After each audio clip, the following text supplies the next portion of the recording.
বিবিসিকে দেওয়া এক সাক্ষাৎকারে জাতিসংঘের মানবাধিকার হাই কমিশনার ভলকার টার্ক মুখ ফসকে নিজেদের কিছু গোমর ফাঁস করে দিয়েছেন।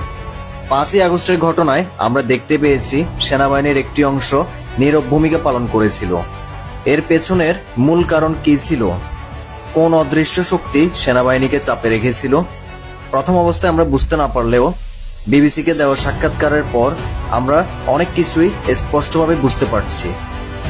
নিজের ক্ষমতা জাহির করতে গিয়ে এই মানবাধিকার হাই কমিশনার এক পর্যায়ে বলে বসেন, জুলাই আন্দোলনে জাতিসংঘ সেনাবাহিনীকে সতর্ক করেছিল জুলাইয়ের আন্দোলন দমন করতে গেলে সেনাবাহিনীর জন্য শান্তিরক্ষা মিশনে অংশগ্রহণ বন্ধ হয়ে যেতে পারে।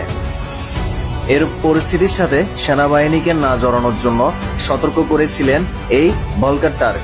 এই বক্তব্যের মাধ্যমে এটাও পরিষ্কার জাতিসংঘ জুলাইয়ের জঙ্গি হামলার সাথে প্রত্যক্ষ বা পরোক্ষভাবে জড়িত ছিল। এমন হলে জুলাইয়ের যে কোনো তদন্ত প্রতিবেদন জাতিসংঘ থেকে যদি আসে তাহলে তা গ্রহণযোগ্যতা পাবে না, এটাই স্বাভাবিক।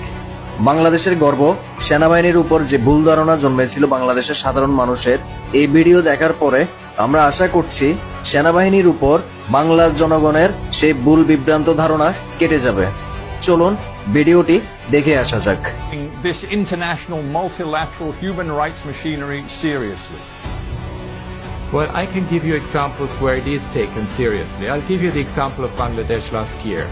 During July, August, there were massive demonstrations of students. They had enough of the previous government under Sheikh Hasina. There was massive repression happening.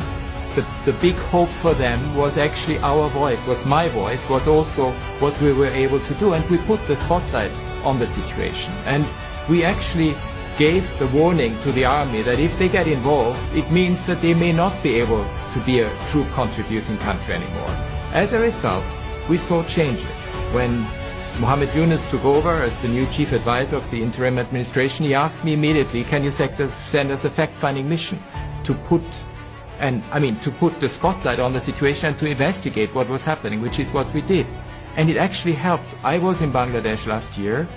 The students were so grateful for us taking a stand and for us speaking out and for supporting them.